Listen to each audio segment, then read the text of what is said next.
So, welcome to Rate the Dream. I am here with Branko, and I was introduced with him from a realtor, Melissa Case, and him and I are going to, well, he's going to, because I don't know anything, he is going to talk about VA benefits, the disability, GI Bill.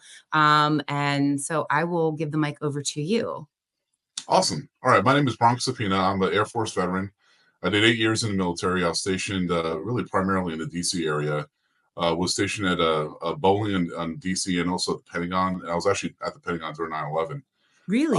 And I had essentially, I ended up getting PTSD from doing the search and rescue and the search and recovery after 9/11, but I was not aware that I was struggling with PTSD. And that started my journey of about 12 years of kind of fighting with the VA and trying to get what I thought was properly rated. And the VA is, and honestly, I've learned there's a lot of bureaucracy, there's a lot of red tape, there's a lot of unknowns. I mean, simple mistakes like submitting a claim the wrong way could get you automatically denied. And so I spent 12 years and 12 submissions to get to where I believe I should have been rated. And during that process, I ended up just helping a lot of vets, kind of consulting through the process, and I helped hundreds of veterans through that process for free. I never really charged anyone initially. I ended up coming to the point where I had hundreds of referrals, and my wife suggested I start a business. And it's so telling the more veterans I talk to and how confusing the entire process can be to start a claim, understanding how claims work, understanding what the VA requires for a claim to be approved. And then I just, my wife made a great point. She said, look, hardest part of owning a business is setting up a clientele base. Right. And I had hundreds of people just waiting for my services. So I started the company. I went through the VA. It took me 3 years to get, good Lord, VA does everything. Even getting accredited by the VA as a claims agent took 3 years.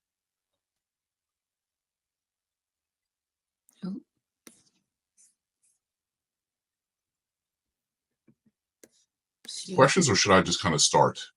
Talk benefits.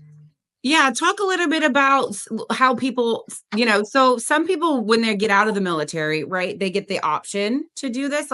So my husband wasn't really aware. Now, he was much younger. So when he got out, he just got out, right? No one gave him the information of how to file for, VA disability or all of that. So if people are getting out, what do you recommend? And then if they're already out and they're trying to get disability, how do they go about doing that? Okay. I will start off with one thing is that I see this a lot in veterans, where a lot of veterans don't think that they should get disability. Yes. If I don't, it's sometimes it's a pride thing. Sometimes, just feel healthy. And, sometimes it's just a man thing or a woman thing where, they're like, you know what, I'm fine. I mean, it's not a big deal. And to that, I say that there are 900 diagnostic codes of 900 different disabilities the VA recognizes. Oh, wow. And every one of them has a spectrum. And by that, I mean, you could have literally a scar. You hit yourself in the head. If it's visible, that's a 30% disability. You could have tinnitus, congestion. You could have ringing in your ear. And that's approved almost 100% of the time. And there are a lot of little things that could get you that people do struggle with. And it's worth their time to go through the process. And there shouldn't be any type of pride issue or it's they're giving it to you. I mean, the guidelines state where you are on the spectrum for each disability, and it's worth pursuing. Another one that a lot of people, I think everyone in the U.S. has anxiety, man. I mean, working this culture, with kids, it's insane, right? Yes. Very common one, like if you had again, just these things are just overlooked. I think it's just that veterans don't know what they don't know. Yeah. And a common And one, like you said, a lot of them just are like, I'm not going to go through the paperwork. It's a hassle. I don't need it. There are people that, were blown up when they were deployed, all different. They think that they're more deserving. Like that's been a common thing I've heard people. They're like, oh, it's that's fine. true. I hurt my knee, but I have my leg. So there's no point in me, going after the government for it. But it's something that, like, I know you're a huge advocate, right? You are owed this. You gave your life, different aspects. Like this is something that's owed back to you, and explaining that a lot to them too. I think it helps. No, I agree. And I struggle with that as well. I thought, disability, just the word disability, I was associated with, like, you know what, that's for people who got their legs blown off in Iraq or something Mhm. like that. It's not for me with sinitis. You know what I mean? Yeah. But I always tell people, but the VA is giving it to you. I mean, the guidelines are there. And if you struggle with those things while you're active duty, you are eligible to get compensated for that.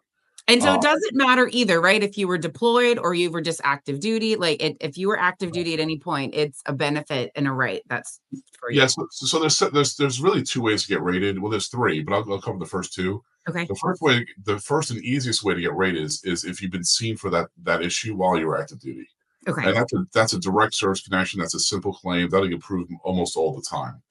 The second way is, and a lot of people don't know this, if you have an issue today, but you were not seen for it while you're active duty, you can create what's called a service connection through an independent medical opinion or a nexus letter. And so if you get a doctor to state that I believe it is my professional opinion that is more likely than not that this veteran is struggling from this disability because of his time of service, then that acts as a service connection, and you can get rated for that disability as well.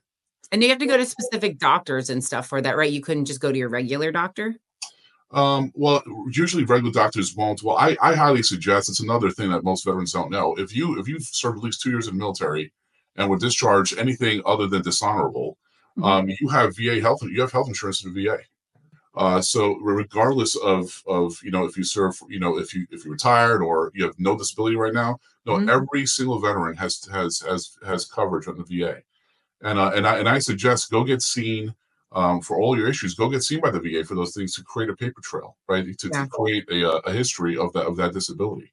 But yeah, so it's the third way to get rated is that once you have, let's say you get rated for anxiety, and I'll come back to anxiety in a minute. There are secondary conditions that can pop up because you have anxiety, Mhm. and those claims you do not have to prove source connection. For Oh, instance, people with anxiety have very common secondary condition is GERD or indigestion.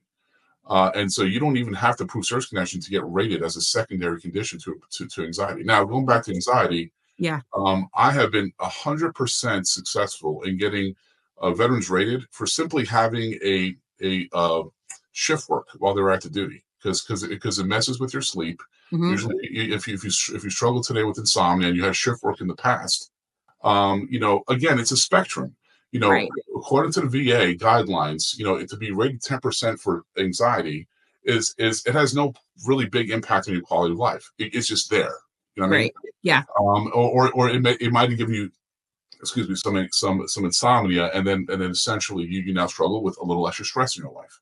And so you don't have to be completely disabled to collect disability. Right. And I Because and I like you said, how many different boxes can you check? There's so many different 900. 900 different things. So you don't Yeah, necessarily have to yeah, not be able, because I think that you said the word disability gives it the stigma. So like, correct. well, I can go to work every day. I can function with the insomnia. I can function with the ringing in my ears, with the anxiety, with the back pain, with the hurt knee, right? They don't Correct. think that they need to do anything. But like a lot of people, like as you get older, right? Like maybe in your late 20s, 30s, those things don't bother you. But as you get older, all of those things get worse, Mhm. right? And so and then now you're backtracking to file the claims and get the disability, get the rating, get the help.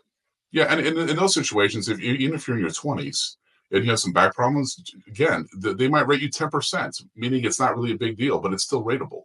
And Yeah. that's beneficial because when you turn 60, I guarantee you that rating is going to be higher than 10%. You know what I mean? Yeah. So it's yeah. So I'm just trying to spread awareness and really try to get this benefit to as many veterans because there's so many veterans out there that really deserve to be rated and, Yes. and just and just and also they've tried to go through the process and this have not been successful and they're just met with all the red tape, all the Mhm. bureaucracy, all the denials. For instance, if you submit a claim, a direct claim, just go online and submit a claim yourself for something you've been denied before, then they'll automatically deny you. And the reason why is that Mhm. you have to submit something called a supplemental claim, or if it's within a year of the last denial, it's something called an appeal as a higher level review. And that's just one of many things that kind of just throw veterans off, where Mhm. they don't understand how the process works and how to submit things properly. Yeah. If that I makes think any that's what sense. happened here at our house initially, right? My husband's like, "Oh, I can do it. We'll just blah, blah, blah," and they got denied. You and I talked about this last Yeah, time, and he yeah, got denied, and then he had to go up, like, and now we're on, like, is there a 3rd level review? I mean, now it's, he's been to doctor appointments and X-rays and all this stuff, and now we're, like, up here, and I'm like, "Okay, fingers crossed this point now that we know what we're doing," because I think a lot of it you think it's simple. It's not. You need no, it's somebody like not. you that And knows what we're uh, doing. yeah, and there's little things like, the VA, according to, if you look at their diagnostic codes, they don't want to know that you just have that issue. They want to know how it impacts your quality of life. So a lot of times, what a lot of veterans overlook is they don't submit something the VA calls a lake statement. Mm, Essentially, it's like a testimonial telling you how you got this issue and why you believe it's search related, but also how it impacts your quality of life. Because a lot of the guidelines go by how it impacts your quality of life, and that's how they rate things. But okay. in your husband's issue, it's very, and I hope this is not the case. But if he was denied for something initially, and then didn't submit a supplemental claim, it's a different form than just a new claim. They will continue to deny it I because have to ask them. you have to submit. It's called a supplemental claim where you have to introduce additional evidence. It's a Mhm. completely different form. So the way you submit a form can determine whether or not you're ever going to get the claim. It's just It's terrible. It's now yeah, there are, and there's such a crapshoot with the VA too. Like if there's some good raters that will fix it for you, and there's some evaluators that are good to you and actually add different disabilities that you didn't even apply for, but those are rare. okay. So in my opinion, just based on what my knowledge and helping now probably hundreds of veterans in the past, it's worth getting someone that understands all the red tape, that understands all the bureaucracy, to kind of help you through that process. Yeah, I agree because we don't know what we're doing, right? That you have now become an expert in this Yeah, field, so you know what you're doing, you know the boxes to check, you know the questions to ask, you know how to get them to where they need to go. So, right. can your rating ever be if you can they give you a rating and then take it back? Yeah, you can. Yeah, if you're under 100%, then Mhm. they can call you in. It's rare, but they can call you in to have you reevaluated. Okay. I've only seen it happen a few times. Or sometimes you might put in a claim and then they see that it got better. Like like you might have put in a claim for one thing, and then you're skipping and hopping around, at the eval, and you have a back issue. They could take some of that percentage away. Okay. But once you're 100%, Mhm. there's a designation called permanent and total disability. Once you're at 100%, and most 90% of the time, people who get 100% get permanent and total disability, Okay. uh, that designation. It's pretty impossible. It's possible, but it's like one in a They don't thousand. mess with it normally, they Yeah, yeah, just they really don't mess with it. Yeah. So, but yeah, so there's a yeah. So I mean, so I took some notes here as well. So yeah, some things I'd like to cover. I started out with just like some via disability, like home ownership, because it's related to what you're doing. mhm, Obviously, everyone knows, zero down payment, no PMI with the VA loan. But if you're a first time home buyer, it's a 2.15%, right? That gets added to your loan, and each time you use a VA loan after that's 3.3%. yeah, If you have any disability rating, then that fee is waived. yes, And I say that if you're a veteran and you don't have a disability rating and you bought a home recently, you actually can get all that money back. So if you paid $500,000 for a house, that's $16,000 in a funding fee. If you get a rating within a year of your close date, then you get all that money tax free back from the So VA. question for you, right? Because I think you and I just talked about this too before, but do you have to have already been like your claims filed like in the process, or can you do it after the fact? So let's say like I close today on a house and then in 30 days I start all my paperwork for my benefits. No, Does it it's fine. matter? No, Okay. it does not. The only thing that matters is that you get rated within 12 months of closing. So as long as So it's the rating and everything goes through within the 12 months of the date of today, if I close today, then they issue that refund back to you. correct. Yep. And then someone recently asked me, it was another realtor. Someone asked me that she has an active duty person buying a house. And the same thing applies. Now it's a little weird. It's a little harder for someone with active duty because they can't Yeah. apply for disability yet. So they would have to, once they got out, apply, and hopefully they get rated within 1 year. But they qualify to get the funding fee returned as well. Mhm. It seems to be easier, and I don't know if easier is the right word, but if you're getting out and you I mean, I suppose you'd have to have the medical records and medically discharged to get the disability on the way out. Because I have seen that I had a buyer who was getting out at the beginning of the year, and we had to wait because they were going through discharging him and then like all his paperwork, and he didn't want to buy. He wanted to wait for the rating, right? And he also got the income with it as well. He wanted to use to qualify for a larger amount. But so he obviously he started his process way before, right? When he knew he was getting out, because Yeah. within like 30 days, he had his certificate of eligibility was updated. We got the disability rating, like the amount that he was getting, it was a lot faster for him than somebody who's already been out. Yeah, so yeah, there's a process. You can definitely, if you're retiring or separating, you can Yeah. put a claim in before you actually separate. They Okay. just won't award it until after you separate. Now, do Uh, those get reviewed quicker than somebody say that you've been out for several years? Typically, yes. Typically, again, I haven't been in, oh my God, I'm almost 20. I'm old now, almost 20 years. We're all old. But they didn't have this process when I was in. But Okay. but my understanding, it is streamlined, right? So it's part of like out processing in the military. They bring someone in from the VA, and they essentially have a streamlined process to get you rated. So and especially if you said he's medically discharged, then that's a very easy Yeah. one on the other I side. 'Cause assume so because of it went so quick, right? He got retirement, he got that, and most of the time it takes longer. And he's like, "Oh no, I'll have it in a week." And I was like, my processor and I were like, we didn't want to like bust his bubble. And sure enough, he did. He had it in like wow. 10 days. And I was like, okay, he must have started that though Yeah, way there's no way. There's no way. months ago, right? I'm like, Yeah, he didn't get that in a week. Like I no, know there's no that way. much. I mean, I don't. Yeah, This is foreign to me. That's why I brought you on. yeah, yeah. Yes. So typically the process is you submit your claim, the VA rater will see it. Typically they'll put you through a evaluation process, and then you get seen by, I think there's three companies: there's QTC, LHI, or VES, Okay. and they're outsourced companies. The VA outsources to do your evaluation, so they're not VA employees. And that process typically, from time you put as a claim and time they see you, it's at least a few months, between Okay. 2 or 3 months. And then they might come back and ask you some questions, but there's no way. Yeah, he had that all squared away in a bow tie Yeah. and everything by the time he separated. Yeah, for I would sure. have, yeah, I assume. I assume so. Okay, so do you have other notes? I have a few questions, but if you had other things you wanted to point out. Yeah. So some things that are, I'm just going through here that people kind of overlook. Mhm. Yeah, so some of the benefits of getting, rated. And Yes. so one of them in the state of Virginia, that this is a state-based benefit, but if you're at 90%, your kids go to any college they want for free. Nice. The tuition is free. Okay. And now if you're 100% disabled, they go to school for free. Plus, they get a $1,500 a month stipend from the VA themselves. So that's one benefit. And obviously, again, most people know this, but if you're 100% disabled, you don't pay property tax. Mhm. You don't pay car insurance for one car. And again, these things are state based, so it depends on what state you're in. But that's true for the state of Virginia. There's also, if you're 100% disabled, you could get health insurance, something called through Champ VA for your wife and your children. You could actually get it as a primary insurance for your wife and children, or as a secondary. Okay. Most people have it as a secondary, and essentially what that does is, let's say you have, I don't know, a Blue Cross Blue Shield, and you have deductible or you have some copays.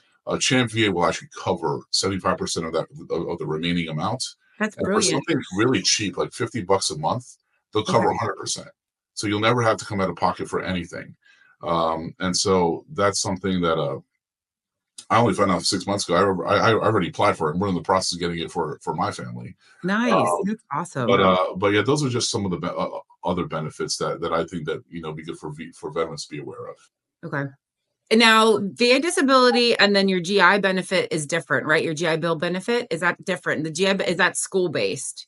Yeah, no, it's not school. So GI benefits it is a little different. So that's something you pay into while you're active duty. Okay. I'm not an expert at GI Bills. I'm telling you that right now. It's not my expertise, but I used it, so I Okay. can only speak on Yeah. based on my own experience. But if you separate, typically they will pay for school where you want to go to school. There's actually another program on top of the GI Bill called Yellow Ribbon, and Okay. because the GI Bill has their capped rates, like for master's degrees and undergraduate degrees, they're capped at X amount of dollars per hour. But a lot of schools, including Ivy League schools, have something called a yellow ribbon program where they'll actually meet you in the middle and pay for the remainder.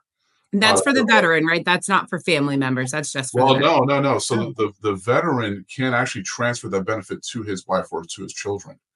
oh, that's And awesome. now this is where I'm not 100% sure because It's this okay. did not exist before I got out, and it's not my, it's not my forte. But I Right. know, like literally right after I separated, they added that benefit, and a lot of veterans I know did give their children the GI benefit, and not only does it cover the tuition, Mhm. but you also get paid BAH, which basically allows for housing. So Mm, a lot of veterans will intentionally go to like New York City or where yeah. BAH is like $4,500, $5,000 a month. Okay. And so it's and BAH is obviously dependent upon your locality, right? Right. Um, so yeah, so that's really I used it. It was a great benefit. I was not able to transfer to my kids, otherwise I would have. Yeah. But yeah, that's basically the in a nutshell all I know about the GI Bill. No, it's fine. When my husband, he fixes elevators now. So during his apprenticeship, and they went to school. We got the equivalent of that. Like while he was in school for his apprenticeship, they That's considered awesome. it school. So we got like a monthly quote unquote, allowance to pay for BAH in school. That's what they refer to it as. But Yeah, yeah, that's one of the questions that people ask all the time too. So I was like, I know nothing. I do mortgages. Like I can give just enough information to be dangerous. I mean, I know enough from my own household, right? From doing primarily VA loans. I know all that, but when it comes to the disability and what you're entitled to, and I know just enough to be dangerous. yeah, yeah, yeah. Is Yeah. there anything? Well, here's a couple. Do you have a success story that you like to tell? Is there one that sticks out? I'm sure they're all great for you, right? Because I'm sure at the end of it, when you get the people their benefits, they're super grateful for you. But is there one that sticks out to you? Yeah, yeah. There's several. I'm going to say one that doesn't get me too emotional. Let's put it that Okay. way. But it was an older gentleman that I helped out at Lowe's. He was just working on Lowe's. He had a purple hard hat on. Oh, And I spoke to him, and he literally showed me his bullet wounds when he was in Vietnam. oh wow. And he told me he was only rated at 60%, and I was like, we need to talk, right? We definitely need to talk. And so so we chatted, and I'm really not gonna try to get emotional. A lot of these cases made me very emotional because I Yeah. love helping vets. It's a passion of mine. I did it for free, like I said before. I became a accredited claims agent and started my company. But he got a call. I got a call from him, and I got him to 100% on the first try. Wow. And I got a call from him, and he was emotional, and he had a I thought someone died or something. And he told me that he got 20 some $1,000 deposited in his checking account. And what happens is, when you file initially, when you first put a claim, well, it's not even a full claim. When you just let them know you're going to submit a claim, that's Mhm. called your intent to file date. Okay. And what happens? You have a year from that time from the intent to file date to submit the full claim. But when they award your claim, they'll back pay you all the way back to your intent to file date. Does that Oh. make sense? Yeah. Yeah. And so he got like 23,000 some dollars in his checking account, and he got emotional. He's like, I never had that much money in my entire life. Oh my And he gosh. told me that he was going to move back to Fayetteville, North Carolina. That's where his daughter and grandchildren are. He quit Mhm. his job. He moved down there because he had the money, and he said he's going to spend the rest of his life, the rest of his time with his daughters and his children and his grandchildren. So it was How like how that sweet. was one of my first cases, and that really really got to me. Like Yeah. I spent maybe 4 or 5 hours of my time with this man, and the impact that had in his life and his children's lives was incredible. And so that kind of hooked me in, Yeah. and I've been helping vets ever since. So Yeah. that's one of my favorites. I love it. That's awesome. Yeah, It is very much what you don't know, we don't know, right? So, like you said, so many people aren't even aware that it's there. They can get it, or they just give up. Like, and here, this poor man working at Lowe's. Gosh, that's awesome. I love yeah, it. yeah. So I just tell vets, it's worth talking to. Doesn't even Mhm. have to be me. Like just to talk to a claims agent, and that's the other problem I had, man. I had a lot of people go through VSOs, I'm a member of VFW. I'm a member of disabled the DAV, Disabled Mhm. American Veterans. But they don't have a lot of success stories going through VSO. A VSO means a veteran service organization, Okay. and they don't have. They're good people who help you out in those for sure, but there's some who um, are not the best. I mean, I don't. I'm not trying to be downplay anyone. I support those organizations. I donate to them all the time. I think they're fantastic. Yeah. But they don't have a lot of success going through a VSO, or they don't have a lot of success going through like even an attorney, because a lot of times they're just treated as a dollar sign. God, yeah. And so it's and I will say that accredited claims agents are the only ones. So there's attorneys, VSO agents that can help you with claims, and accredited claims agents like myself, or just independent. We're the only ones that need to actually go through and get vetted and take a test and to actually become a claims agent. So it's been my experience I mean, I literally had to, study it was a 4,000-page document Oh God. to pass the test, and the test is very hard to pass as well. And it just my experience that the chances of getting a qualified person who understands the process is better going through an accredited claims agent Yeah. than through a VSO. Now, I will say I've heard incredible stories about some VSOs and incredible stories about some attorneys, but that just doesn't seem to be the norm. But So I guess it's like anything, right? Do your homework, right? You do your yeah, homework, know who you're working with, make sure that they are one of these. And like your name is on the VA website, right? Like you like yes, yeah, yeah. If you search for accredited agents in the state of Virginia, you will see my name. Yep, yeah. So they definitely want to use you or someone that has the same equivalent and yep, not the people that yeah, promise all the things that you see on the TV, the commercials, if you even watch commercials anymore of that, but they promise you all yeah. these things and they take all your money at the end. Yeah, well, yeah, I mean, that's the other thing that frustrates me is a lot of them, especially attorneys and firms, will try to prolong your claims process because they get paid more. And Got so it. I'm really, I'm not a fan of that. A Yeah. lot of them will tell you just put in tinnitus for now, or just put this in for now. And I tell people, no, let's put everything we possibly can. And I tell people, I'm not trying to get, my goal is not to get someone 100%. My goal is to get you every possible rating that you qualify for, Yeah. and whatever that rating is, it is. But I just stress to veterans that I truly believe almost every veteran can get rated for something, Yeah. and they just need to take that step.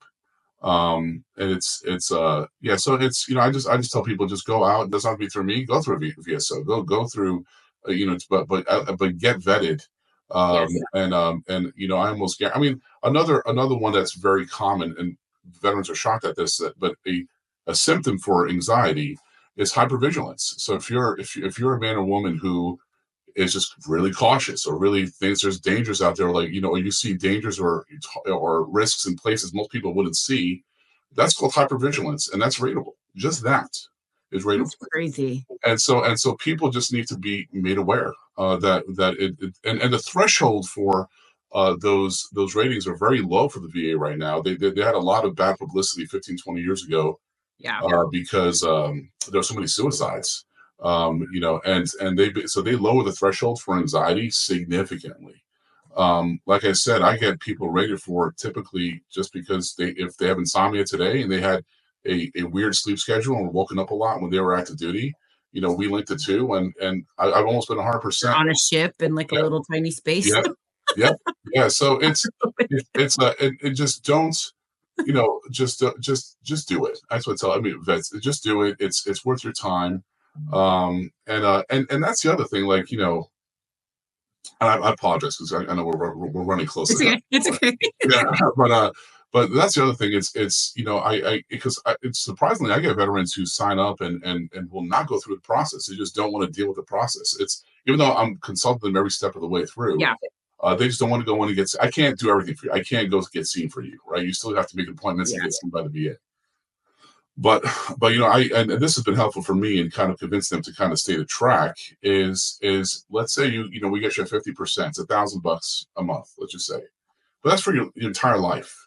And Yeah. so if you collect that for the next 30 years, you might have spent 5, 6 hours of your time for $360,000 over the course of your lifetime. And so it's worth it's worth your time. Yeah. And it's again, and typically as you get older, those conditions worsen, Hmm. and secondary conditions break off of those, and then you'll find yourself at a much higher rating. So I just tell vets, just stop procrastinating, and get off your butts, and it's worth your time. So when you do like an initial consultation, like you kind of go through the steps with them, like what all it involves, how long you think it's going to take, like because everyone's case is obviously different, right? It's not black and white, right? So everyone's obviously going to look a little bit different. So when you do your consultation with them initially, like you walk them through that so they know what you think would need to get done for them to get their rating. Yeah, so I haven't seen this. I mean, I haven't seen this, but I typically do this for my clients.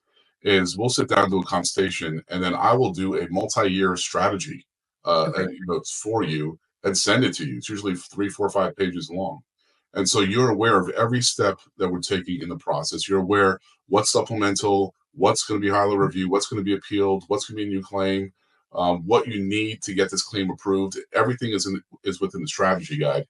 Nice. So I just try to keep the vets as informed as possible. But yeah, and it's been, I've really had a high success rate. So you just have to know. Yeah, you have to know what the VA is looking for. I think that's probably the biggest benefit that I've gotten, from all these submissions and this entire process. Hmm. My life experience in the VA Hmm. is know how they want, like, and ensure that you have a lay statement, ensure that you have a proper diagnosis, ensure that you have a stressor, you're identifying why you believe this is linked to your service time. If you don't have, if you want to see for it, ensure that you have a nexus letter, an independent medical opinion, ensure that you put certain wordage in there. And typically when you put that package together, I tell people I like to just put it all in silver platter. Like I like to put a complete package together, put it in silver platter, and not have to go back and forth, constantly with the VA. Yeah. And and I've been pretty successful. It's going pretty well. I love it. Well, thanks for having me. I'm going to get all your information and link it so people can reach out to you with any questions that they have. Any last words before I let you go? No, I mean, Memorial Day just passed. I just want to, thank all the veterans for their service. Yeah. And thank you, Melissa, for having me. Yeah, Uh, you're and welcome. if anyone needs to reach out, just please do.